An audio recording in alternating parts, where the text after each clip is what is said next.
Hello ಮಕ್ಕಳೇ, ನಾನು ಸಹನಾ, ನಿಮ್ಮ ಸೋಷಿಯಲ್ ಸೈನ್ಸ್ ಟೀಚರ್. ಸುಮಾರು ಜನ ಸ್ಟೂಡೆಂಟ್ಸ್ಗಿರುವಂಥ ಪ್ರಾಬ್ಲಮ್ಮು, ನಾನು ಓದ್ತಾ ಇದ್ದೀನಿ, ಓದ್ದೆ ಅಂತೂ ಇಲ್ಲ, ಬಟ್ ಎಷ್ಟೇ ಓದಿದ್ರೂ ನಂಗೆ ಮಾರ್ಕ್ಸ್ ಬರ್ತಾ ಇಲ್ಲ ಅಂತ ಹೇಳೋ ಅಂಥವ್ರು ಎಷ್ಟು ಜನ? ಬೇಗ ಈ ಒಂದು ಇಮೋಜಿ ಇದೆಯಲ್ಲ, ಕೈ ಎತ್ತು ಇಮೋಜಿ, ಅದನ್ನು ಹಾಕಿ ಬೇಗ ಕಮೆಂಟ್ ಸೆಕ್ಷನಲ್ಲಿ ನೋಡುವ ಯಾರಿಗೆಲ್ಲ ಆ ಸಮಸ್ಯೆ ಇದೆ ಅಂತ. ನಾನು ನೋಡ್ತೀನಿ ಆಮೇಲೆ ಕಮೆಂಟ್ಸ್ನ. ಆಲ್ಮೋಸ್ಟ್ ಎಲ್ಲರಿಗೂ ಇರುತ್ತೆ, ಹೌದಾ ಅಲ್ವಾ? ಸೊ ಈ ಥರ ಪ್ರಾಬ್ಲಮ್ ಇದ್ದಂಥವ್ರು, ನಾನು ಎಷ್ಟೇ ಓದಿದ್ರೂ ನನಗೆ ಮಾರ್ಕ್ಸ್ ಬರ್ತಾ ಇಲ್ಲ ಅಂತ ಅನ್ಸೋರ್ಗೆಲ್ಲರಿಗೂ ಫಸ್ಟ್ ನೀವು ತಿಳ್ಕೊಬೇಕಾಗಿರೋದು ಸಮಸ್ಯೆ ಏನು, ಪ್ರಾಬ್ಲಮ್ ಏನು ಅಂತ. ಸೊ ನಾನಿವಾಗ ಆ ಪ್ರಾಬ್ಲಮ್ಸ್ನೇ ಹೇಳ್ತಾ ಹೋಗ್ತೀನಿ ಮಕ್ಕಳೇ, ನಿಮಗೆ ಗೊತ್ತಾಗುತ್ತೆ ನೀವು ಆ್ಯಕ್ಚುಲಿ ಎಲ್ಲಿ ತಪ್ಪು ಮಾಡ್ತಾ ಇದ್ದೀರಾ, ಅದನ್ನು ಹೆಂಗೆ ಸರಿಪಡಿಸ್ಕೋಬೇಕು ಅಂತ. ಆಯಿತಾ? ಸೊ ತಡ ಮಾಡ್ದಿರಾ ಶುರು ಮಾಡೋಣ. First one, reading too much but practice two little. ಆಯಿತಾ? ಓದ್ತಾ ಇದ್ದೀರಾ, ಡೆಫಿನೆಟ್ಲಿ ಓದ್ತಾ ಇದ್ದೀರಾ, ಬಟ್ ರಿವಿಷನನ್ನು ತುಂಬ ಕಮ್ಮಿ ಮಾಡ್ತಾ ಇದ್ದೀರಾ. ನಮ್ಮ ಹ್ಯೂಮನ್ ಬ್ರೈನ್ಸ್ ಏನು ಗೊತ್ತಾ, ವಿಷಯಗಳನ್ನ ಬೇಗ ಮರ್ತೋಗುತ್ತೆ. ಅದು ಟೆಕ್ಸ್ಟ್ ಬುಕ್ಕಲ್ಲಿರೋ ವಿಷಯ ಅಂತೂ ಇನ್ನಷ್ಟು ಬೇಗ ಮರ್ತೋಗುತ್ತೆ. ಆಯಿತಾ? It's normal. ಸೊ ನೀವೇನು ಮಾಡಬೇಕಪ್ಪ ಅಂತಂದರೆ, ಮತ್ತೆ ಮತ್ತೆ ಅದನ್ನು ಓದ್ತಾ ಇರಬೇಕು, ಪ್ರಾಕ್ಟೀಸ್ ಮಾಡ್ತಾ ಇರಬೇಕು, ಪರಿಷ್ಕರಣೆ ಮಾಡ್ತಾ ಇರಬೇಕು. ಆಗಲೇ ಅದು ನಿಮ್ಮ ತಲೆಯಲ್ಲಿ ಉಳ್ಕೊಳ್ಳೋದು. ನೀವು ಎಷ್ಟೊತ್ತು ಹೋದ್ರೂ ರಿವಿಷನ್ ಮಾಡಿಲ್ಲ ಅಂತಂದರೆ ಡೆಫಿನೆಟ್ಲಿ ಎಕ್ಸಾಮ್ ಹಾಲಲ್ಲಿ ಏನೂ ನೆನಪಾಗೋದಿಲ್ಲ. ಆ್ಯಂಡ್ ಏನಾಗುತ್ತಪ್ಪ ಅಂತಂದರೆ ಮಾರ್ಕ್ಸ್ ಕಟ್ ಆಗುತ್ತೆ. ಆಯಿತಾ? So right answers, solve problems, recall quickly. ಆಯಿತಾ? ಸೊ ಅದರಿಂದ ಈ ಒಂದು ಫಸ್ಟ್ ಪ್ರಾಬ್ಲಮ್ ಏನಿದೆ ಅದು ಸಾಲ್ವ್ ಆಗುತ್ತೆ. ಆಯಿತಾ? Next one, not revise properly the. ಆಯಿತಾ? ಸೊ ಬೇಸಿಕಲಿ ರಿವಿಷನ್ ಮಾಡ್ತಾ ಇದ್ದೀರಾ. ಇನ್ನೊಂದು ಪಾಯಿಂಟ್ ಏನಪ್ಪ ಅಂತಂದರೆ, ರಿವಿಷನ್ ಮಾಡ್ತಾ ಇದ್ದೀರಾ ಬಟ್ ಕರೆಕ್ಟಾಗಿ ಮಾಡ್ತಾ ಇಲ್ಲ. ಸೊ ಹೇಗೆ ಕರೆಕ್ಟಾಗಿ ಮಾಡೋದಪ್ಪ ಅಂತಂದರೆ, ನಾನೊಂದು ಸ್ಕೆಡ್ಯೂಲ್ನ ಹಾಕಿದ್ದೀನಿ ನೋಡಿ. There are two things. Daily revision ಮಾಡಬೇಕು, ವೀಕ್ಲಿ ರಿವಿಷನ್ ಮಾಡಬೇಕು, ಬಿಫೋರ್ ಟೆಸ್ಟ್ ಕೂಡ ರಿವಿಷನ್ ಮಾಡಬೇಕು. ಸೊ ಪ್ರತಿದಿನ ಸ್ಕೂಲಲ್ಲಿ ಏನು ಮಾಡಿದ್ದಾರೆ, ನೀವು ಇವತ್ತಿನ ದಿನ ಏನು ಓದಿದ್ದೀರಾ, ಆನ್ಲೈನ್ ಲೆಕ್ಚರ್ಸಿಂದ ಆಗಿರ್ಬೋದು ಅಥವಾ ಸ್ಕೂಲಿಂದ ಆಗಿರ್ಬೋದು, ಏನು ಓದಿದ್ದೀರಾ ಸ್ಕೂಲಲ್ಲಿ ಆನ್ಲೈನ್ ಲೆಕ್ಚರ್ಸಲ್ಲಿ, ಅದನ್ನು ಖಂಡಿತವಾಗ್ಲೂ ಒಂದು ಸತಿ ನೋಡ್ಕೋಬೇಕು. ಅದಾದಮೇಲೆ ಎವ್ರಿ ಸಂಡೇಸೇ ಉತ್ತಮ. ಆಯಿತಾ? So Sundays basically weekly test ತೊಗೊಳ್ಳಿ. ಆಯಿತಾ? ಸೊ ಎಲ್ಲ ಸಬ್ಜೆಕ್ಟ್ಸು ವೀಕ್ಲಿ ಟೆಸ್ಟ್ನ ತೊಗೊಳ್ಳಿ. ಇವಾಗ ಒಂದೊಂದು ಚಾಪ್ಟರ್ ಆಗಿದೆ ಅಂತ ಅಂದ್ಕೊಳ್ಳಿ, ಎಲ್ಲ ಸಬ್ಜೆಕ್ಟಲ್ಲೂ ಒಂದು ವಾರದಲ್ಲಿ ಒಂದೊಂದು ಚಾಪ್ಟರ್ ಆಗಿದೆ ಅಂತ ಅಂದ್ಕೊಳ್ಳಿ. ಸೊ ಸಿಕ್ಸ್ ಸಬ್ಜೆಕ್ಟ್ಸು ಒಂದು 10 ಮಾರ್ಕ್ಸ್ ಟೆಸ್ಟ್ ತೊಗೊಳ್ಳಿ. ಆಯಿತಾ? ಒಂದು 20 ನಿಮಿಷ. ಆಯಿತಾ? ಸೊ ಆ ಥರ ಮಾಡಿದರೆ ಒಂದು 2 ಅವರಲ್ಲಿ ನಿಮ್ಮ ವೀಕ್ಲಿ ರಿವಿಷನ್ ಕೂಡ ಮುಗೀತು. Next, before test. ಆಯಿತಾ? ಸೊ ನಿಮ್ಮ ಎಸ್ಸೆಗಳು ಬರೋಕ್ಕಿಂತ ಮುಂಚೆ ಕೂಡ ನೀವು ರಿವಿಷನ್ನ ಮಾಡಬೇಕು. ಏನು ಪ್ರತಿದಿನ ಓದ್ತಾ ಇದ್ದೀನಿ ನಾನು, ಪ್ರತಿ ವಾರ ಓದ್ತಾ ಇದ್ದೀನಿ, ಇವಾಗಲೇನು ಓದಲಿ ಅಂತ ಏನು ಬಿಟ್ಬಿಡೋದಲ್ಲ. ಸೊ ಇದು ಇನ್ನಷ್ಟು ಇಂಪಾರ್ಟೆಂಟ್ ಆಗುತ್ತೆ. ಆಯಿತಾ? ಸೊ ಟೆಸ್ಟ್ಗಳ ಮುಂಚೆ ಕೂಡ ಓದಬೇಕು. ಸೊ ಬೇಸಿಕಲಿ ನೀವು ಪ್ರತಿದಿನ ಹೆಂಗೆ ಓದ್ತಿರೋ, ಪ್ರತಿನಿತ್ಯ ರಿವಿಷನ್ ಮಾಡೋದು ಕೂಡ ಇಂಪಾರ್ಟೆಂಟ್ ಆಗುತ್ತೆ. On a daily basis, on a weekly basis, before ಟೆಸ್ಟ್ಗಳಂದರೆ ಆನ್ ಅ ಮಂತ್ಲಿ ಬೇಸಿಸ್ ಕೂಡ. ಆವಾಗಲೇ ನಿಮಗೆ ಫೈನಲ್ ಬೋರ್ಡ್ ಎಕ್ಸಾಮ್ಗೆ ಈಸಿ ಆಗೋದು ಮಕ್ಕಳೇ. ಆವಾಗ ನಿಮಗೆ ಬರ್ಡನ್ ಅನಿಸೋದಿಲ್ಲ. ಆಯಿತಾ? Next, studying passively. ಆಯಿತಾ? ಸುಮ್ಮನೆ ಟೆಕ್ಸ್ಟ್ ಬುಕ್ನ ತೊಗೊಂಡು ರ್ಯಾಂಡಮ್ ಆಗಿ ಓದ್ತಾ ಇರೋದು, ಒಂದು ಸ್ಟೋರಿ ಬುಕ್ನ ಥರ.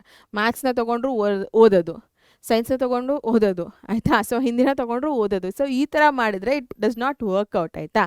ಸೊ ಒಂದೊಂದು ಸಬ್ಜೆಕ್ಟ್ಗೂ ಒಂದೊಂದು ರೀತಿಯಲ್ಲಿ ಓದಬೇಕಾಗಿ ಬರುತ್ತೆ. ಕೆಲವೊಂದು ಸಬ್ಜೆಕ್ಟು ನೀವು ಸಾಲ್ವ್ ಮಾಡಲೇಬೇಕು, ಓದೋದಂತೂ ಏನಿರೋದಿಲ್ಲ ಅದು. Like maths. ಸೊ ಬರೆದು ಪ್ರಾಕ್ಟೀಸ್ ಮಾಡಬೇಕು, ಹೌದಾ ಅಲ್ವಾ? ಆ್ಯಂಡ್ ಸೋಷಲ್ ಬಂದಿದ ತಕ್ಷಣ ಕೀವರ್ಡ್ಸ್ ತುಂಬ ಇಂಪಾರ್ಟೆಂಟ್ ಆಗುತ್ತೆ. ಸೊ ಆ ವರ್ಡ್ಗಳು, ಆ ಪಾಯಿಂಟರ್ಸ್ಗಳನ್ನ ಬರೆದು ಪ್ರಾಕ್ಟೀಸ್ ಮಾಡೋದು ತುಂಬ ಇಂಪಾರ್ಟೆಂಟ್ ಆಗುತ್ತೆ. ಮ್ಯಾಪ್ಗಳನ್ನ ನೋಡ್ಕೊಳ್ಳೋದು ಇಂಪಾರ್ಟೆಂಟ್ ಆಗುತ್ತೆ. ಸೈನ್ಸ್ ಅಷ್ಟೊತ್ತಿಗೆ ಫಾರ್ಮುಲಾಸ್ ಇಂಪಾರ್ಟೆಂಟ್ ಆಗುತ್ತೆ, ಡೈಗ್ರಾಮ್ಸ್ಗಳು ಇಂಪಾರ್ಟೆಂಟ್ ಆಗುತ್ತೆ. ಸೊ ಬೇರೆ ಬೇರೆ ರೀತಿಯಲ್ಲಿ ನೀವು ಆ್ಯಕ್ಟಿವ್ ಆಗಿ ಪಾರ್ಟಿಸಿಪೇಟ್ ಮಾಡಬೇಕು ಓದೋದ್ರಲ್ಲಿ. ಸುಮ್ಮನೆ ಏನೋ ರ್ಯಾಂಡಮ್ ಆಗಿ ಕಾಲ ಮೇಲೆ ಕಾಲು ಹಾಕ್ಕೊಂಡು ಮಲಕ್ಕೊಂಡು ಪೇಜ್ಗಳು ತಿರುಗಿಸ್ತಾ ಇದ್ರೆ ಪ್ಯಾಸಿವ್ ಆಗಿ it does not work out. ಆಯಿತಾ? ಸೊ ಇದು ಇನ್ನೊಂದು ಮಿಸ್ಟೇಕು ನೀವು ಮಾಡುವಂಥದ್ದು. ಸೊ ಓದ್ತಾ ಇದ್ದೀನಿ ಅಂತಲೇ ಅನ್ಕೋತೀರಾ, ಬಟ್ ಅಲ್ಲಿ ಆ್ಯಕ್ಚುಲಿ ನಿಮ್ಮ ತಲೆಗೆ ಏನೂ ಹೋಗ್ತಾ ಇಲ್ಲ. ಸೊ ಹಾಗಾಗಿ ಮಾರ್ಕ್ಸು ಬರ್ತಾ ಇಲ್ಲ. ಆಯಿತಾ? ಸೊ ಅಂಡರ್ಲೈನಿಂಗ್ ಕೀ ಪಾಯಿಂಟ್ಸ್ಗಳು, making your own notes, testing your self. So ಇದೆಲ್ಲ ಆ್ಯಕ್ಟಿವ್ ಲರ್ನಿಂಗ್. ಈ ಥರ ಎಲ್ಲ ಮಾಡಿದರೆ ತಲೆಯಲ್ಲಿ ಉಳ್ಕೊಳ್ಳುತ್ತೆ. ನೀವು ಓದೋದಕ್ಕೂ ಒಂದು ಲೆಕ್ಕಾಚಾರ ಇರುತ್ತೆ ಅಲ್ಲಿ. ಆಯಿತಾ? ಸೊ ಪ್ಯಾಸಿವ್ ಆಗಿ ಓದೋದಕ್ಕೆ ಹೋಗಬೇಡಿ, ಬಿ ಆ್ಯಕ್ಟಿವ್. ಆಯಿತಾ? ಪ್ಯಾನಿಕಿಂಗ್ ಡ್ಯೂರಿಂಗ್ ಎಕ್ಸಾಮ್ಸ್, ಇದಂತೂ ತುಂಬ ತುಂಬ ತುಂಬ ಕಾಮನ್ ಆಗಿರುವಂಥ ಒಂದು ವಿಷಯ. ಸೊ ನನಗೂ ಹಂಗೆ ಆಗ್ತಾಯಿತ್ತು. I think all of them will face it, but you will have to beat it. ಆಯಿತಾ? ಸೊ ಇದರಿಂದ ನೀವು ಡೆಫಿನೆಟ್ಲಿ ಹೊರಗಡೆ ಬರಬೇಕು. ಭಯ ಪಡ್ಕೊಂಡಾಗ ಅವಶ್ಯಕತೆ ಇಲ್ದಿರೋ ಅಂಥ ಹಾರ್ಮೋನ್ಸ್ ರಿಲೀಸ್ ಆಗಿ ನಿಮ್ಮ ಬ್ರೈನ್ಗೆ ಒಂಥರ ಬ್ಲ್ಯಾಂಕ್ ಮಾಡಿಬಿಡುತ್ತೆ, ಪಾಸ್ ಮಾಡುತ್ತೆ ನಿಮ್ಮ ಬ್ರೈನ್ಗೆ. ಸೊ ಬರಬೇಕಾಗಿರೋ ಅಂಥ ಇನ್ಫಾರ್ಮೇಷನ್ ಹೊರಗಡೆ ಬರೋದಿಲ್ಲ. ಸೊ ಆವಾಗ ಏನಾಗುತ್ತೆ, ಎಕ್ಸಾಮ್ ಹಾಲಲ್ಲಿ ಏನೂ ನೆನಪಾಗೋದಿಲ್ಲ. ಸೊ ಆರಾಮಾಗಿ ಕಾಮಾಗಿರೋದು ತುಂಬ ಇಂಪಾರ್ಟೆಂಟ್ ಆಗುತ್ತೆ. ಹೇಗಿರ್ತೀರಪ್ಪ ಅಂತಂದರೆ ಕಾನ್ಫಿಡೆನ್ಸ್ನ ಬಿಲ್ಡ್ ಮಾಡ್ಕೊಳ್ಳೋದ್ರಲ್ಲಿ. ಕಾನ್ಫಿಡೆನ್ಸ್ ಯಾವಾಗ ಬರುತ್ತೆ, ನೀವು ಕರೆಕ್ಟಾಗಿ ಎಲ್ಲ ಓದಿದಾಗ ಬರುತ್ತೆ. ಫಿಯರ್ ಆಫ್ ಮಾರ್ಕ್ಸ್ ಬರುತ್ತೋ ಇಲ್ವೋ, ನಂಗೆ ಔಟ್ ಆಫ್ ಔಟ್ ಬರುತ್ತೋ ಇಲ್ವೋ. ಸೊ ಆ ಒಂದು ಭಯದಿಂದ ಏನಾಗುತ್ತಪ್ಪ ಅಂತಂದರೆ ಎಲ್ಲ ಮರ್ತಂಗೆ ಆಗುತ್ತೆ. ಮಾರ್ಕ್ಸ್ ಬಂದೇ ಬರುತ್ತೆ, ನೀವು ಪ್ರಯತ್ನ ಪಟ್ಟಿದ್ದೀರಾ, ನೀವು ಓದಿದ್ದೀರಾ, ಡೆಫಿನೆಟ್ಲಿ ಮಾರ್ಕ್ಸ್ ಬರುತ್ತೆ. ಕಾಮ್ ಆ್ಯಂಡ್ ಕಂಪೋಸ್ಡ್ ಆಗಿರಿ ಸಾಕು, ಆಯಿತಾ. And no writing practice. So ಇದು ಕೂಡ ಇನ್ನೊಂದು ವಿಷಯ. ಕರೆಕ್ಟಾಗಿ ಪ್ರಾಕ್ಟೀಸ್ ಮಾಡಿಲ್ಲ, ಬರೆದು ಪ್ರಾಕ್ಟೀಸ್ ಮಾಡಿಲ್ಲ ಅಂತಂದರೆ ಡ್ಯೂರಿಂಗ್ ಎಕ್ಸಾಮ್ಸ್ ಡೆಫಿನೆಟ್ಲಿ ಪ್ಯಾನಿಕ್ ಆಗುತ್ತೆ. ಬಿಕಾಸ್ ನೆನಪಾಗ್ತಾ ಇರೋದಿಲ್ಲ ಅಲ್ಲ, ಓದ್ದಂಗೆ ಇರುತ್ತೆ, ಎಲ್ಲೋ ನೋಡ್ದಂಗೆ ಇರುತ್ತೆ, ಬಟ್ ಆನ್ಸರ್ ಮಾತ್ರ ಬರ್ತಾ ಇರೋದಿಲ್ಲ. ಅದೆಲ್ಲ ಇದೇ ಕಾರಣಕ್ಕೆ, ಆಯಿತಾ. ಸೊ ಅದನ್ನು ಅವಾಯ್ಡ್ ಮಾಡಿ. ಆ್ಯಂಡ್ ದೆನ್ ಇಗ್ನೋರಿಂಗ್ ಪ್ರೆಸೆಂಟೇಷನ್, ಆಯಿತಾ. ಸೊ ನೀವು ಎಕ್ಸಾಮ್ ಹಾಲಲ್ಲಿ ಹೋದಾಗ ಟೆಸ್ಟ್ಗಳು ಇನ್ನೇನು FA1 ಬಂದೇ ಬಿಡುತ್ತೆ ನಿಮಗೆ. ಸೊ ಟೆಸ್ಟ್ಗಳನ್ನೆಲ್ಲ ಬರಿಬೇಕಾದ್ರೆ ಕ್ಲೀನಾಗಿರಬೇಕು, ಮೇಂಟೈನ್ ಮಾಡಿ, ಒಳ್ಳೆ ಹ್ಯಾಂಡ್ ರೈಟಿಂಗು, ಆಯಿತಾ. ಸೊ ಕೀವರ್ಡ್ಸ್ಗಳನ್ನ ಮಿಸ್ ಮಾಡ್ದಿರ ಬರೆಯೋ ಅಂಥದ್ದು. ಏನೋ ಬರುತ್ತಲ್ಲ ಆನ್ಸರು ಗೊತ್ತು, ಅವ್ರು 2 ಮಾರ್ಕ್ಸಿಗೆ ಕೇಳಿದ್ರು ನೀವು 4 ಮಾರ್ಕ್ಸಿಗೆ ಬರೆಯೋ ಅಂಥದ್ದು. And skipping diagrams and maps. So ಈಸಿಯಾಗಿ ಬರೋ ಅಂಥ ಮಾರ್ಕ್ಸ್ನ ಸ್ಕಿಪ್ ಮಾಡುವಂಥದ್ದು. ಸೊ ಈ ಥರ ಎಲ್ಲ ಮಾಡಿದ್ರೆ ಮಾರ್ಕ್ಸ್ ಡೆಫಿನೆಟ್ಲಿ ಕಟ್ ಆಗುತ್ತೆ. ಹೆಂಗಂದರೆ ಹಂಗೆ ಹ್ಯಾಂಡ್ ರೈಟಿಂಗ್ ನೋಡಿ, ಇಲ್ಲಿ ಬೇಸಿಕಲಿ ಈ ಹ್ಯಾಂಡ್ ರೈಟಿಂಗ್ ಎಷ್ಟು ಚೆನ್ನಾಗಿದೆ, ಆಯಿತಾ. ಅಲ್ಲೇನು ಬರೆದಿದ್ದಾರೆ ಅಂತ ಮಾತ್ರ ಕೇಳಬೇಡಿ, ಆಯಿತಾ. ಸೊ ಬೇಸಿಕಲಿ ಹ್ಯಾಂಡ್ ರೈಟಿಂಗ್ ಚೆನ್ನಾಗಿರಬೇಕು. ಹ್ಯಾಂಡ್ ರೈಟಿಂಗ್ ಆ್ಯಕ್ಚುಲಿ ಇಂಪಾರ್ಟೆಂಟ್ ಆಗುತ್ತೆ. ನೀವು ನಮ್ಮ ಟೆಲಿಗ್ರಾಮ್ ಚಾನಲ್ಗೆ ಜಾಯ್ನ್ ಆಗಿ ಮಕ್ಕಳೇ. ಸೊ ಅಲ್ಲಿ ಹ್ಯಾಂಡ್ ರೈಟಿಂಗ್ಗೆ ಟಿಪ್ಸ್ ಆ್ಯಂಡ್ ಟ್ರಿಕ್ಸ್ ಎಲ್ಲ ಕೊಡ್ತಾ ಇದ್ದಾರೆ. ಈ ಕೂಡಲೇ ಹೋಗಿ ಜಾಯ್ನ್ ಆಗಿ, so that it will be helpful for you, ಆಯಿತಾ. ಆ್ಯಂಡ್ ದೆನ್ ಕೀವರ್ಡ್ಸ್ಗಳನ್ನು ದಯವಿಟ್ಟು ಬರಿಬೇಕು ನೀವು. ಓನ್ ಸೆಂಟೆನ್ಸಸಲ್ಲಿ ಬರೀ ತಪ್ಪೇನಿಲ್ಲ, ಬಟ್ ಕೀವರ್ಡ್ಸ್ ಇರಬೇಕು, ಆಗಲೇ ನಿಮಗೆ ಮಾರ್ಕ್ಸ್ ಬರೋದು, ಆಯಿತಾ. ಆ್ಯಂಡ್ ಸೋಷಲಲ್ಲಾದರೆ 1 ಮಾರ್ಕ್ಗೆ 2 ಪಾಯಿಂಟ್ಸು, 2 ಮಾರ್ಕ್ಸಿಗೆ 4 ಪಾಯಿಂಟ್ಸ್, 3 ಮಾರ್ಕ್ಸಿಗೆ 6 ಪಾಯಿಂಟ್ಸ್, 4 ಮಾರ್ಕ್ಸಿಗೆ 8 ಪಾಯಿಂಟ್ಸ್. ಇದಂತೂ ಬಾಯ್ಪಾಠ ಆಗಿಬಿಡ್ಬೇಕು ನಿಮಗೆ. ಸುಮ್ಮನೆ 1 ಮಾರ್ಕ್ ಕ್ವೆಶನ್ಗೆ 8 ಪಾಯಿಂಟ್ ಬರೀತಾ ಕೂತ್ಕೊಂಡ್ರೆ ನನಗೆ ಗೊತ್ತು ಕತೆ ಹೊಡಿತೀನಿ ನಾನು ಅಂತ, there is no marks there. Next question attend ಮಾಡೋದಕ್ಕೆ ಆಗೋದಿಲ್ಲ, ಟೈಮ್ ಇರೋದಿಲ್ಲ, you are losing marks.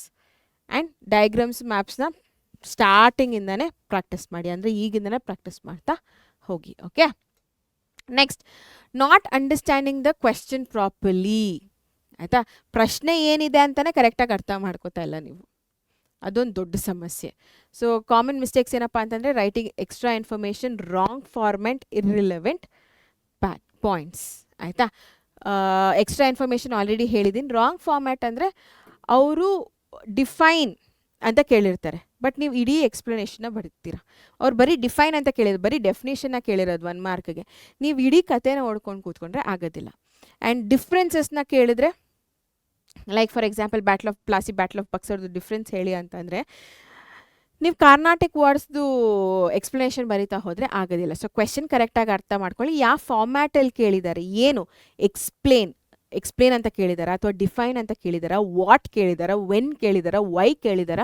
So ಅದನ್ನೆಲ್ಲ ಕ್ಲೀನಾಗಿ ನೋಡಿ ಒಂದು 5 ಸೆಕೆಂಡ್ ಸ್ಪೆಂಡ್ ಮಾಡಿ. ಕ್ವೆಶನ್ ಓದೋದ್ರಲ್ಲಿ ಒಂದು 5 ಸೆಕೆಂಡ್ 10 ಸೆಕೆಂಡ್ ಸ್ಪೆಂಡ್ ಮಾಡೋದ್ರಲ್ಲಿ ತಪ್ಪೇನೂ ಇಲ್ಲ. ನೀವು ಅಕಸ್ಮಾತಾಗಿ ಸುಮ್ಮನೆ ರ್ಯಾಂಡಮ್ ಆಗಿ ಒಂದು ವರ್ಡ್ ನೋಡಿದ ತಕ್ಷಣ ಇದೇ ಆನ್ಸರ್ ಅಂತ ಬರೆದ್ಬಿಟ್ಟು ನಾಳೆ ದಿನ ರಿಗ್ರೆಟ್ ಆಗಬೇಡಿ, ಆಯಿತಾ. ಕರೆಕ್ಟಾಗಿ ಕ್ವೆಶನ್ನ ಓದಿ, ಓಕೆ. ಆ್ಯಂಡ್ ಇರ್ರಿಲೆವೆಂಟ್ ಪಾಯಿಂಟ್ಸ್, ಯಾವುದೋ ಕ್ವೆಶನ್ಗೆ ಏನೋ ಆನ್ಸರ್, ಕ್ವೆಶನ್ ಏನೋ ಅಂತ ಅರ್ಥ ಮಾಡ್ಕೊಂಡು ಇನ್ನೇನೋ ಬರೀತೀರಾ, ಈ ಥರ ಮಾಡೋದಕ್ಕೆ ಹೋಗಬೇಡಿ. Spend at least 5 to 10 seconds on every question ಅರ್ಥ ಮಾಡ್ಕೊಳ್ಳೋದಕ್ಕೆ, ಓಕೆನಾ.